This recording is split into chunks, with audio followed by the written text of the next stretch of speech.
કેમ છો મિત્રો? I welcome you all to our channel English by heart. મિત્રો, આજે આપણે સાદા વર્તમાનકાળમાં સૌથી પહેલા WH શબ્દથી શરૂ થતા પ્રશ્નો એટલે કે વાય, વેન, હાઉ અને વેરથી શરૂ થતા પ્રશ્નો જોવાના છે. તો એની રચના શું આવશે? ચલો સૌથી પહેલા એની આપણે રચના જોઈ લઈએ. તો એક્ટિવ વોઇસમાં વાય, વેન, હાઉ અને વેર, ત્યાર પછી ડુ કે ડસ, કર્તા, ક્રિયાપદનું મૂળ રૂપ અને કર્મ અને અંતમાં આવશે પ્રશ્નાર્થ ચિહ્ન. તમે જોઈ શકો છો કે ગયા સેશનમાં આપણે જે રચના જોઈ હતી ડુ કે ડસ થી શરૂ થતા પ્રશ્નો, તો આ વાક્ય રચના એના જેવી જ છે, માત્ર ને માત્ર આપણે ડુ કે ડસ ની આગળ આ 4 WH ક્વેશ્ચનનો ઉપયોગ કરેલો છે. એટલે એકદમ સહેલી રચના થઈ ગઈ કે નહીં? પેસિવ રચનામાં શું આવશે? તો વાય, વેન, હાઉ, વેર એવા ને એવા મૂકી દેવાના. ત્યાર પછી એક્ટિવ વોઇસનો જે કર્મ છે એ પેસિવ વોઇસનો કર્તા બને, એટલે કર્તા પ્રમાણે આપણે શું મૂકીશું? ડુ કે ડસ ના બદલે એમ ઇઝ આર, ત્યાર પછી કર્તા, ત્યાર પછી ક્રિયાપદનું ભૂત કૃદંતનું રૂપ, બાય, કર્મ અને છેલ્લે પ્રશ્નાર્થ ચિહ્ન. એકદમ સહેલી રચના છે. જો ફટાફટ એક ઉદાહરણ જોઈએ તમને ખ્યાલ આવી જશે. So why does she like English? અત્યારે વાયને ભૂલી જાઓ. શું વંચાય તમને? Does she like English? અરે આ તો આપણે ગયા સેશનમાં કરી જ ગયા હતા, હે ને? ખાલી આગળ ઉમેરાઈ ગયો વાય, તો વાયની જગ્યાએ શું મૂકવાનું? વાય. કેમ? વોઇસ એટલે શું? શબ્દોનું રિપ્લેસમેન્ટ, શબ્દોની અદલા બદલી. હવે શીના બદલે શું મૂકશું આપણે? ઇંગ્લિશ મૂકીશું. તો ઇંગ્લિશ માટે સાદો વર્તમાન કાળ હોવાથી આગળ શું આવશે? ઇઝ આવશે. સો વાયને રિપ્લેસ કર્યું વાય થી, ડઝ ને રિપ્લેસ કર્યું ઇઝ થી, શીના બદલે આવ્યું ઇંગ્લિશ, લાઈકના બદલે લાઇકડ અને છેલ્લે આવશે ઇંગ્લિશના બદલે બાય હર. જો કેટલું સહેલું છે, સમજાઈ ગયું ને? When do you welcome the guest?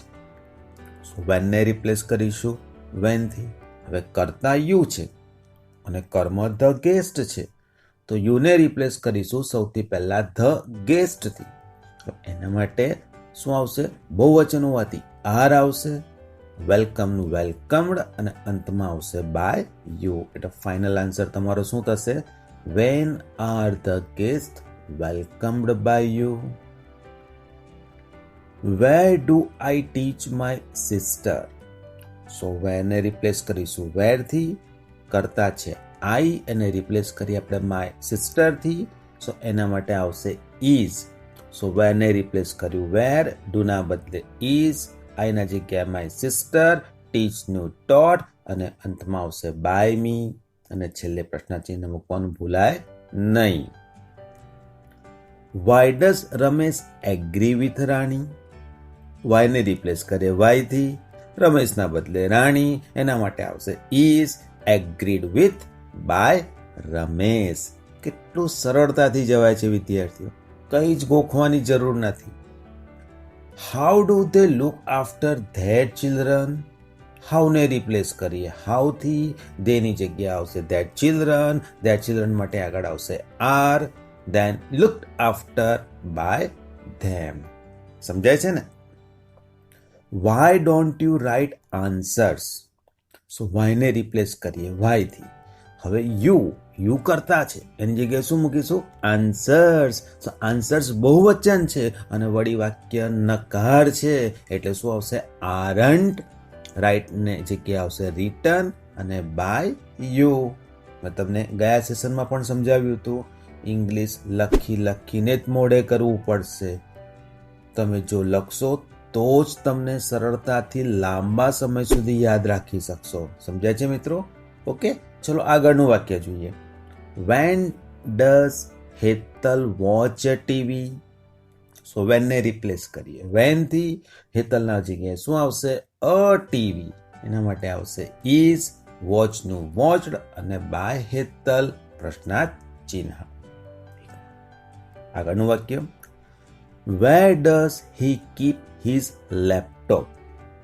તો વિદ્યાર્થી મિત્રો, આ તો તમને ખ્યાલ છે કે સાદું વર્તમાન કાળ છે, પરંતુ પરીક્ષામાં તમને સાદું વર્તમાન કાળ એવું આપવામાં આવશે નહીં.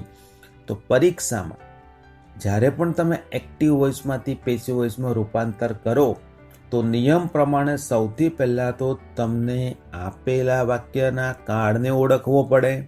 આ વાક્યમાં ડઝ આવ્યું, જે દર્શાવે છે સાદો વર્તમાન કાળ. સૌથી પહેલાં કાળને ઓળખજો, ત્યાર પછી જ એનું રૂપાંતર કરજો. સો આ વાક્યમાં વેરની જગ્યાએ આવશે વેર, હીના બદલે આવશે હિઝ લેપટોપ. સો એના માટે આવશે આગળ ઇઝ, કીપનું થશે કેપ્ટ અને પાછળ આવશે બાય હિમ. કેટલું સરળતાથી વાક્ય સમજાઈ ગયું. ઓકે વિદ્યાર્થી મિત્રો, હવે જોઈએ વોટથી શરૂ થતા પ્રશ્નો. આ થોડી વાક્ય રચના હમણાં જે જોઈ ગયા એના કરતાં થોડી અલગ છે. કેમ? તો કે વોટ એટલે શું? તો મોટાભાગના વાક્યમાં કર્મ આવતો નથી. ચલો કેવી રીતે આ વાક્ય રચના કરવાની ફટાફટ જોઈ લઈએ. Vote does your mother always tell you? Does આવ્યું, જે દર્શાવે છે આપેલું વાક્ય સાદા વર્તમાન કાળમાં છે. વાક્ય બે રીતે બની શકે. એક નેક્સ્ટ સેશનમાં હું તમને દ્વિકર્મક વાક્ય એટલે કે જે વાક્યમાં બે કર્મ આવે એ વાક્યમાં કેવી રીતે ફેરફાર કરો હું તમને નેક્સ્ટ સેશનમાં સમજાવી દઈશ. સો વોટને રિપ્લેસ કર્યું વોટથી. હવે હું સમજીને ચાલીએ છીએ કે આમાં કર્મ તરીકે મને યુ આપેલું નથી. તો what is then always told to you by your mother. જો હું યુને આગળ કર્તા તરીકે મૂકી દઈશ તો હવે શું આવશે? What are you always told by your mother. બંને રીતે બને, સાચું છે. સમજાય છે? What does the principal instruct? So વોટને રિપ્લેસ કરીશું વોટથી. આ વાક્યમાં કોઈ જગ્યાએ મને કર્મ દેખાતું નથી, હે ને? માત્ર કોણ છે? ક્રિયા કરનાર પ્રિન્સિપાલ જ દેખાઈ રહ્યું છે.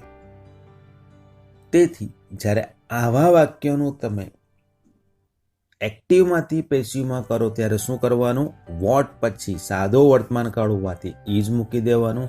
વોટ ઇઝ, ત્યારબાદ કોઈ જ કર્મ નહીં હોવાથી શું મૂકી દેશો? સીધું ક્રિયાપદનું ભૂતકૃદંતનું રૂપ. So what is instructed by the principal. What don't they do on Diwali? કર્તા આપેલો છે ધે, પરંતુ કર્મ આપેલું નથી. સો વોટ વાક્ય નકાર છે એટલે શું થશે? Isn't done. કોના દ્વારા? By them. ક્યારે? ઓન દિવાળી. અને છેલ્લે આવશે પ્રશ્નાર્થ ચિહ્ન. સમજાઈ ગયું? યાદ રાખજો વોટની વાક્ય રચના લખીને કરવાનું ભૂલતા નહીં. હવે જોઈએ વિદ્યાર્થી મિત્રો હુથી શરૂ થતા પ્રશ્નો. હવે હુ એટલે કોણ? એટલે વાક્યમાં તમને કર્તા આપેલો હોતો નથી, એની જગ્યાએ આપેલું હોય છે હુ, કોણ. તો જ્યારે એનું પેસિવ રચનામાં કરીએ છીએ તો કોણનું થાય છે કોના દ્વારા. ઓકે, શું થશે? કોના દ્વારા. તો હુની વાક્ય રચના શું આવશે? હુ, ત્યારબાદ ક્રિયાપદનું મૂળ રૂપ અથવા એસ કે ઈએસ વાળું રૂપ, કર્મ અને છેલ્લે આવશે પ્રશ્નાર્થ ચિહ્ન. હવે જ્યારે એની પેસિવ રચના આપણે કરીએ છીએ તો પેસિવ રચનામાં હુ એટલે કોણ અને કોના દ્વારા. કોના દ્વારા એટલે શું થાય છે? By whom. સો બાય હુમ પછી સાદો વર્તમાન કાળ હશે તો શું આવશે? એમ ઇઝ આર. ત્યાર પછી જે કર્મ છે એ કર્તા બનશે અને તમને ખ્યાલ છે કે કર્તા પ્રમાણે તમે શું મૂકશો?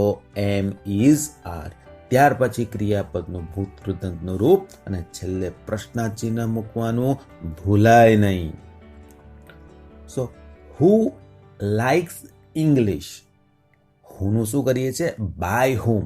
હવે ઇંગ્લિશ છે તો ઇંગ્લિશ માટે સાદા વર્તમાન કાળમાં શું આવશે? ઇઝ. તો by whom is English liked. ખાસ વિદ્યાર્થી મિત્રો ધ્યાન રાખજો, મોટાભાગના વિદ્યાર્થીઓ શું કરે છે ભૂલ? By whom English is liked. આવી ભૂલ તમે નહીં કરતા. યાદ રાખજો, બાય હોમ પછી તરત જ કાળ પ્રમાણે સહાયકારક ક્રિયાપદનું રૂપ આવે. શું કહું છું? બાય હોમ પછી તરત જ કાળ પ્રમાણે સહાયકારક ક્રિયાપદનું રૂપ આવે. સમજાય છે? ચલો આગળનું વાક્ય જોઈએ. Who welcomes the guest. હુનું કરીએ છીએ બાય હોમ. હવે ધ ગેસ્ટ હોવાથી બહુવચન વર્તમાન કાળ છે, શું આવશે? Are the guest welcomed. Who teaches my sister. તો હુનું થશે બાય હોમ. માય સિસ્ટર હોવાથી ઇઝ માય સિસ્ટર ટોટ. પ્રશ્નાચિહ્ન ભૂલાય નહીં. Who doesn't agree with Rani. હુના રિપ્લેસ કરીએ છીએ આપણે બાય હોમથી. રાણી હોવાથી isn't Rani agreed with. Who doesn't look after that children. So Huhne replace કરી છે બાય હોમથી. આ ધેટ ચિલ્ડ્રન હોવાથી શું આવશે? આરન્ટ. નકાર હોવાથી આરન્ટ અને પાછળ આવશે લુક આફ્ટર. છેલ્લે પ્રશ્નાર્થ ચિહ્ન. સમજાઈ ગયું હુની વાક્ય રચના? એકદમ સરળ છે ને? પ્રેક્ટિસ તમારે ઘરે કરવાની છે, એ પણ કેવી રીતે? લખીને. હવે વિદ્યાર્થી મિત્રો, કેટલાક મિક્સ સેન્ટેન્સીસ આપણે જોઈએ એટલે થોડીક પ્રેક્ટિસ થઈ જાય આપણી અને થોડો કોન્ફિડન્સ આવી જાય કે સાદા વર્તમાનકાળના વાક્યો જો પૂછાશે ને એક્ટિવમાંથી પેસિવ, તો તમે એને સહેલાઈથી કરી શકો. ઓકે, ચલો ફટાફટ પ્રેક્ટિસ ચાલુ કરી દઈએ. તો પહેલું વાક્ય છે, Rohan likes this book very much. આપણું ધ્યાન સૌથી પહેલા ક્રિયાપદ ઉપર જવું જોઈએ. લાઇક્સ આપેલું છે જે દર્શાવે છે સાદો વર્તમાનકાળ. ક્રિયા કોણ કરે છે? રોહન. ક્રિયાની અસર શેના ઉપર થાય છે? This book. તો રોહનને આપણે રિપ્લેસ કરીએ ધીસ બુક, ત્યાર પછી ઇઝ લાઇકડ, ત્યારબાદ આવશે બાય રોહન વેરી મચ. સમજાઈ ગયું? ક્યા વાત હે. Urmi does not play chess. Does not play સાદો વર્તમાનકાળ કહેવાય. ઉર્મી, તો ઉર્મીના બદલે કરીશું ચેસ. ડઝ ના બદલે કરીશું is not played by Urmi. Don't you watch news at night. તમે તો જોતા જ નહીં હો, ભણો છો ને, બહુ ભણો છો. રાતે ટાઈમ જ ના મળે સમાચાર જોવા. હોમવર્ક કરવાનું હોય, સમાચાર ક્યાં જોવાના? મમ્મી પપ્પા કહી દેશે કે સારા ન્યૂઝ હશે તો, હે ને? સો ડોન્ટ આવ્યું. ડોન્ટ એટલે સાદો વર્તમાનકાળ. ક્રિયા કોણ કરે છે? યુ. શેના પર ક્રિયાની અસર થાય છે? ન્યૂઝ ઉપર. તો યુ ના બદલે શું મૂકવાનું? ન્યૂઝ.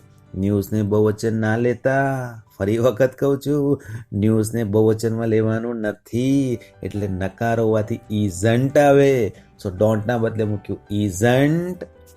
યુ ના બદલે news. Watched by you at night. શબ્દોનું રિપ્લેસમેન્ટ, શબ્દોની અદલા બદલી ભૂલવાનું નહીં. Who doesn't water the plants. અરે ફટાફટ આવડી ગયું છે. હુંનું શું કરો છો? By whom. હવે પ્લાન્ટ્સ હોવાથી શું આવશે? Aren't. By whom aren't the plants watered. What does your father read at noon. So વોટનું વોટ. ત્યારબાદ આવશે શું વાંચે છે? આપેલું નથી. કર્મ આપેલું નથી, એટલે શું મૂકવાનું? What is read. કોના દ્વારા? By your father at noon. છેલ્લે પ્રશ્નાર્થ ચિહ્ન. When do they open this shop.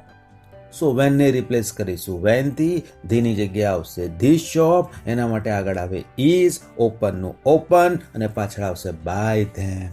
સમજાય છે? કેટલું ફટાફટ જઈ રહ્યા છે આપણે હવે. How many books does he print daily. આ વાક્ય સમજજો. ક્રિયા કોણ કરે છે? હી. ઓકે, તો આ વાક્યમાં જ્યારે પેસિવ રચના કરવી હોય તો હાઉ મેની બુક્સ નામને યથાવત રાખવાનું. હવે બુક્સ હોવાથી જ્યારે પેસિવ રચના કરો તો બુક્સ બહુવચનમાં હોવાથી તમારે શું મૂકવું પડે? Are. How many books are printed કોના દ્વારા? By him daily. કર્તા કર્મનું સ્થાન લે છે અને કર્મ કર્તાનું સ્થાન લે છે, એ વાતને ભૂલાય નહીં. How much oil do you consume in a week? તો how much oil as it is મૂકી દેવાનું. હવે ઓઇલ જથ્થો છે અને સાદો વર્તમાન કાળ છે એટલે શું આવશે? ઇઝ.